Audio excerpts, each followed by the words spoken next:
They say your mind is like an iceberg. The conscious part, the one you use to think, to decide, to judge, is just the tip.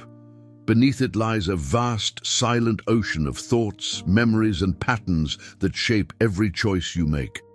That hidden layer is your subconscious mind, and whether you realize it or not, it's been running your life since the day you were born. The subconscious doesn't speak in words. It speaks in symbols, emotions, and repetition. It remembers things you've long forgotten, keeps your heart beating and your lungs breathing, but it also stores every fear, every trauma, every belief you've ever absorbed, whether true or not. And those beliefs quietly build the world you live in today. Think about it. Have you ever wanted something deeply? Success, love, confidence.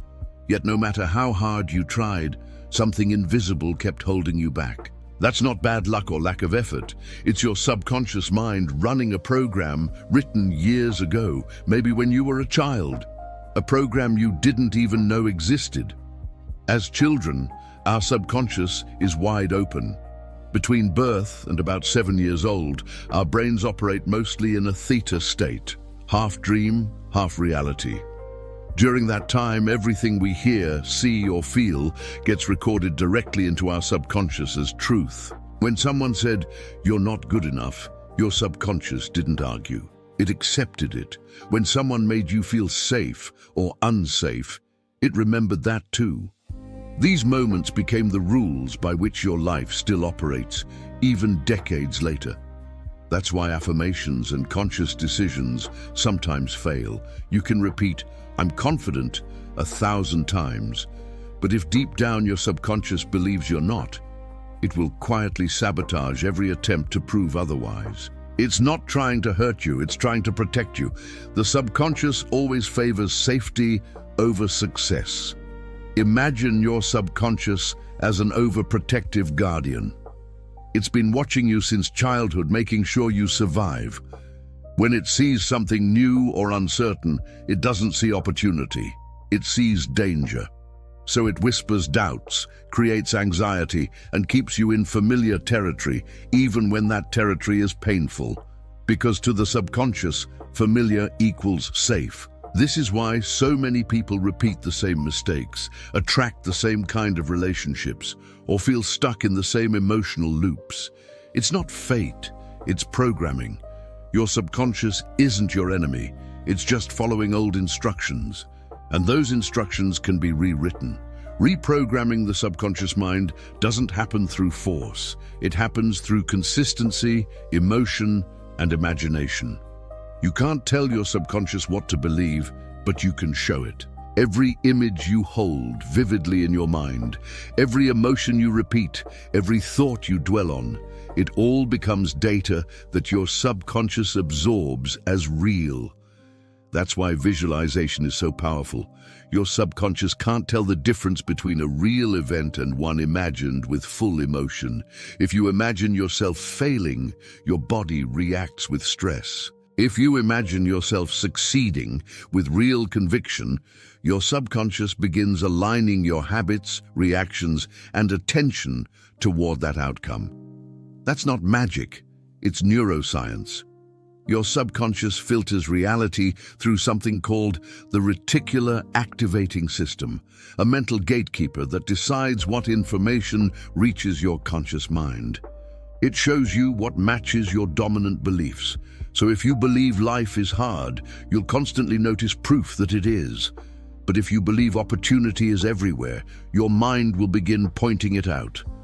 The subconscious doesn't care what's true. It only cares what's repeated. Every time you dwell on fear, anger, or scarcity, you strengthen that neural pathway. Every time you dwell on calm, gratitude, or confidence, you strengthen that instead. Neurons that fire together, wire together. The patterns you feed grow stronger. The ones you starve fade away. Now, here's something most people never realize. Your subconscious is always listening, even when you think it isn't. The music you play, the shows you watch, the words you use about yourself, all of it becomes food for your inner world. If you constantly say, "I can't," Your subconscious builds walls around that belief. If you say, "I'm learning," it opens doors. The language you use is not just communication, it's programming. That's why ancient traditions, spiritual texts, and modern psychology all agree on one truth. Words have power. They shape thought. Thought shapes emotion, and emotion shapes reality. You've probably heard of people who healed faster by visualizing their recovery, or athletes who improved performance by mentally rehearsing every move. What they were really doing was training their subconscious. Their brains were firing the same neurons that activate during the real act, wiring the belief that success is possible. And once the subconscious believes, the body follows. There's another layer to this. The subconscious doesn't live in the future or the past. It lives only in the now. That's why reliving painful memories feels as real as when they happened, and why imagining success can create real motivation. When you feel an emotion deeply, your subconscious treats it as present truth. So if you keep telling yourself, "Someday I'll be confident," your subconscious hears, "I am not confident now," and acts accordingly. But if you speak as if the desired state already exists, "I am confident, I am calm, I am enough," you're giving it new instructions. Over time, it begins to match your outer world to that inner command. It doesn't happen overnight. The subconscious learns through repetition and emotion, just as it was programmed in the first place. Think of it like soft clay. Every experience leaves an impression, and the more pressure you apply, the deeper it gets. You've been molding that clay your entire life. But the beautiful truth is that clay can be reshaped every time you choose a different reaction. Pausing instead of panicking, forgiving instead of resenting, you're rewriting neural scripts that once seemed permanent. You're proving to your subconscious that the old fears are outdated. Bit by bit, you're teaching it that safety and growth can coexist. And that's the real power of the subconscious mind. It doesn't just control your heartbeat or your breathing. It controls the stories you tell yourself and the reality those stories create. Once you start paying attention to what's playing beneath the surface, you realize something incredible. You are not a prisoner of your past. You are the author of your next chapter. Every habit, every reaction, every dream begins there, in that silent space between thought and feeling. The subconscious is not something to fear, it's something to understand, to listen to, and eventually to guide. Because once you learn to work with your mind instead of against it, you'll see that what you once called luck was just alignment, and what you called destiny was simply focus repeated over time. And that's where the transformation begins, not in trying harder, but in believing deeper. Once you begin to realize how much of your life has been shaped by silent thoughts and unspoken beliefs, something changes inside you. You start noticing how automatic most of your reactions are. The way your body tenses when someone criticizes you. The way your mind whispers fear before you even act. These aren't random emotions. They're echoes of the subconscious, trying to keep you safe even when safety means staying small. But here's the paradox. What feels safe often keeps you from living. The subconscious was never designed to make you happy. It was designed to make you survive. Its job is to avoid pain, not to seek purpose. And yet, the moment you start to teach it that growth is safe, that love, success, and peace are not threats, it begins to unlock doors you never knew existed. Every great transformation begins in the unseen. The athlete visualizing victory, the artist believing in a vision before the first stroke, the person who decides quietly that they are no longer the same as yesterday. All of it starts in the mind's hidden workshop. That's where you shape the version of yourself that the world will eventually see, because what's planted in the subconscious will bloom in reality. So how do you begin to rewire it? It's simpler than it sounds. But it requires honesty.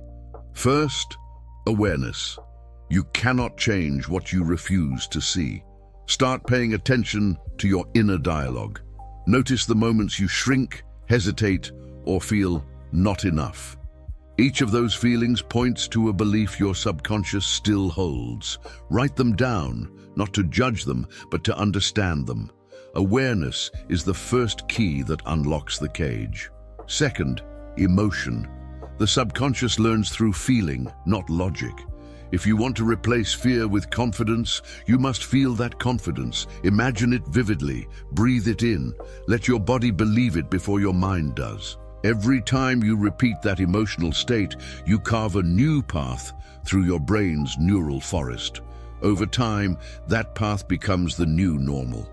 Third, repetition. Not once, not twice, but daily. Morning and night are the best times to speak to your subconscious, because in those moments, your brain naturally enters the theta state again, the same state it lived in as a child, open and impressionable. That's when your mind is listening most deeply. You don't need complicated rituals. Sometimes it's as simple as closing your eyes, taking a deep breath and saying, "I am safe, I am capable, I am enough." Not because you already believe it, but because belief grows with repetition. Over weeks, something subtle begins to shift. You'll notice yourself responding differently to situations that once triggered you. You'll feel calmer in chaos. You'll start making choices from power, not fear. That is your subconscious aligning with your conscious will, a dance between your inner and outer world, finally moving in rhythm. There's a deep kind of peace that comes from that alignment. You stop fighting your mind and start working with it.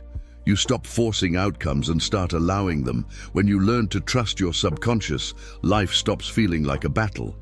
You begin to understand that the universe doesn't give you what you want. It gives you what you believe you deserve. And when your beliefs rise, so does your life. The subconscious doesn't need convincing, it needs experience. That's why gratitude works so powerfully.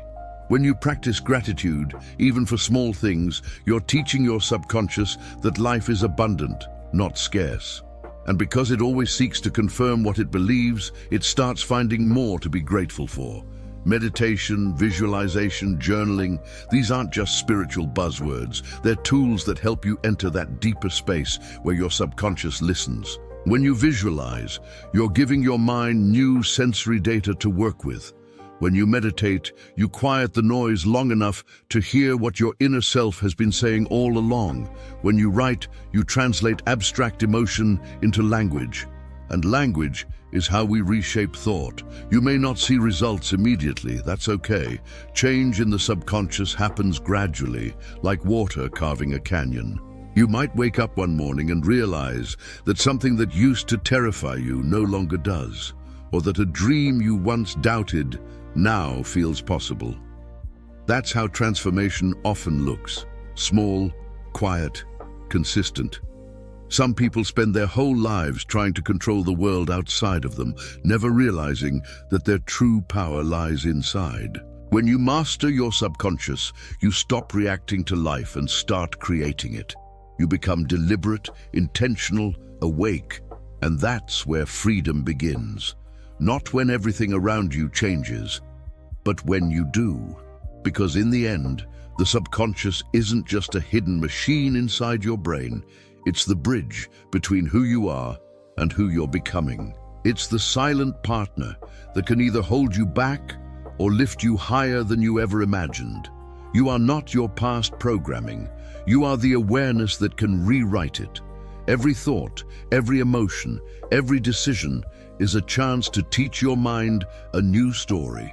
And one day, without even realizing it, you'll look around and see the proof of your inner work reflected everywhere. In your relationships, in your peace, in your purpose. That's the true power of the subconscious mind. It doesn't just respond to your life, it creates it. And once you understand that, you realize you were never powerless, you were just unaware. So tonight, before you sleep, whisper to yourself, "I am open, I am becoming, I am free." Let those words sink deep past your conscious thoughts into that quiet space where real change begins, because the mind listens. It always does, And when you wake tomorrow, carry this truth with you. Every thought is a seed, every emotion is water, every day is soil. What you plant in your mind today will become the world you walk through tomorrow. So choose carefully, choose boldly, and above all, keep awakening your mind. If this message connected with you, if you felt something shift, even slightly, don't let it fade. Subscribe to Mind Decode HQ and turn on the bell because we're just getting started. Each week, we'll go deeper into the hidden layers of your mind, how it shapes your reality, your emotions, and your destiny. Together, we'll learn not just to understand the subconscious, but to master it.